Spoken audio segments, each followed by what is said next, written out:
13వ రాశి ఉందా? ఏంటి దాని ప్రత్యేకత? ఈ ప్రపంచంలో ఏదీ శాశ్వతం కాదు.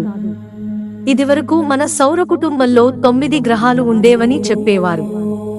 ఆ తర్వాత 8 గ్రహాలే ఉన్నాయన్నారు. చివరిదైన ప్లూటోను మరుగుజ్జు గ్రహంగా చెప్పారు. అదే విధంగా రాశి ఫలాలు మొదటి నుంచి 12 ఉండగా ఇప్పుడు మరొకటి చేర్చాలంటున్నారు. దాని పేరు ఒఫికస్. దీనికి ఇంకా తెలుగు పేరు రాలేదు. అసలు 12 రాశులు ఎలా వచ్చాయంటే, సూర్యుడి గమనంలో ఏ నక్షత్రాలు ఏ ఆకారాల్లో ఉన్నాయో గమనించి ఆయా ఆకారాలతో 12 రాశులను ఫిక్స్ చేశారు. అయితే అదే అంతరిక్షంలో 13వ రాశికి సంబంధించి కూడా కొన్ని నక్షత్రాల సముదాయం ఉంది. దాన్ని ఒఫికస్ రాశి అంటున్నారు. గూగుల్ సెర్చ్లో మీరు ఈ నక్షత్రాల సమూహాన్ని చూడవచ్చు. ఈ 13వ రాశిని తూర్పు దేశాల్లోని జ్యోతిష పండితులు ఒప్పుకుంటుంటే పశ్చిమ దేశాల్లోని పండితులు కుదరదంటున్నారు. వారి ప్రకారం తొలి రాశి మేష రాశి, ఆ తర్వాత వృషభ రాశి, మిథున రాశి, కర్కాటక రాశి, సింహ రాశి, కన్య రాశి, తుల రాశి, వృశ్చిక రాశి, ధనస్సు రాశి, మకర రాశి, కుంభ రాశి, మీన రాశి ఉన్నాయి. మేష రాశి కాలం మార్చి 20 నుంచి ఏప్రిల్ 19 వరకు ఉండగా చివరిదైన మీన రాశి కాలం ఫిబ్రవరి 19 నుంచి మార్చి 20 వరకు ఉంది. ఆధునిక జ్యోతిష పండితులు మొత్తం 88 నక్షత్ర రాశుల్ని గుర్తించారు. వాటిలో 13 రాశుల్లో సూర్యుడి గమనం సాగుతోంది. అందువల్ల దీన్ని కూడా చేర్చాలని అంటున్నారు. దీన్ని గనక రాశి చక్రంలో చేర్చితే అప్పుడు ఇది వృశ్చిక రాశి తర్వాత వస్తుంది. అప్పుడు వృశ్చిక రాశి కాలం నవంబర్ 23 నుంచి నవంబర్ 29 వరకే ఉంటుంది. ఆ తర్వాత నవంబర్ 29 నుంచి డిసెంబర్ 17 వరకు ఒఫికస్ ఉంటుంది. ఒఫికస్ తర్వాత ధనస్సు రాశి ఉంటుంది. ఒఫికస్ లో ఓ ముసలాయన ఉంటాడు. తన 2 చేతులతో ఓ భారీ పామును పట్టుకుని ఉంటాడు. ఆ పాము ఆయన కాలి వెనక నుంచి చుట్టుకున్నట్లు ఉంటుంది. దాని పొగరు అణుస్తూ ఉంటాడు. ఇదో పోరాటం లాగా కనిపిస్తుంది. అయితే కొంతమంది జ్యోతిష పండితులు ఖగోళ శాస్త్రానికి జ్యోతిష శాస్త్రానికి ముడి పెట్టవద్దు అంటున్నారు.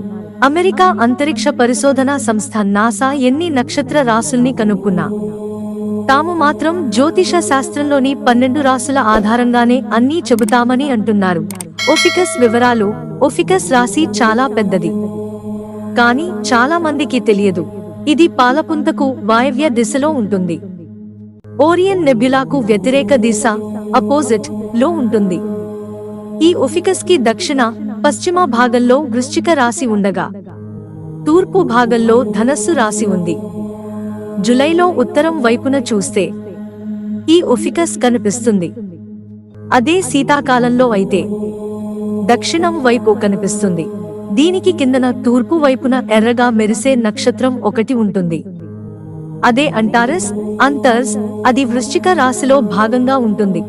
ఒఫికస్ రాశిలో జన్మిస్తే ఎలా ఉంటుంది? ఒఫికస్ రాశి లేదు. ఒకవేళ ఉంటే నవంబర్ 29 నుంచి డిసెంబర్ 17 మధ్య పుట్టిన వారికి ఇది వర్తిస్తుంది. అయితే ఈ రాశిలో పుట్టిన వారికి ధైర్యం ఎక్కువగా ఉంటుంది. పోరాటాలు చేయడంలో తిరుగుండదు. కాకపోతే వీరి జీవితంలో పోరాటాలు కంటిన్యూగా ఉంటాయి. ఒక్కోసారి ఓటమి ఉంటుంది, ఒక్కోసారి విజయం ఉంటుంది. అయితే ఇది చాలా పెద్ద రాశి. అందువల్ల వీరి పోరాటం వృధా కాదు. రాశిలో ఎలాగైతే పాముతో పోరాడుతున్నారో ఈ రాశి వారు నిజ జీవితంలో కూడా సమస్యలతో ఇలాగే పోరాడుతారన్నది మోడ్రన్ జ్యోతిషుల మాట. ఈ రాశి వారు దయ కలిగి ఉంటారు, బాగా మాట్లాడగలరు, కొత్తవి నేర్చుకోవడానికి ఇష్టపడతారు, ఒక్కోసారి తీవ్రమైన నిర్ణయాలు తీసుకుంటారు. వీరికి సొంత ఫ్రెండ్స్ సర్కిల్లోనే శత్రువులు కూడా ఉంటారు.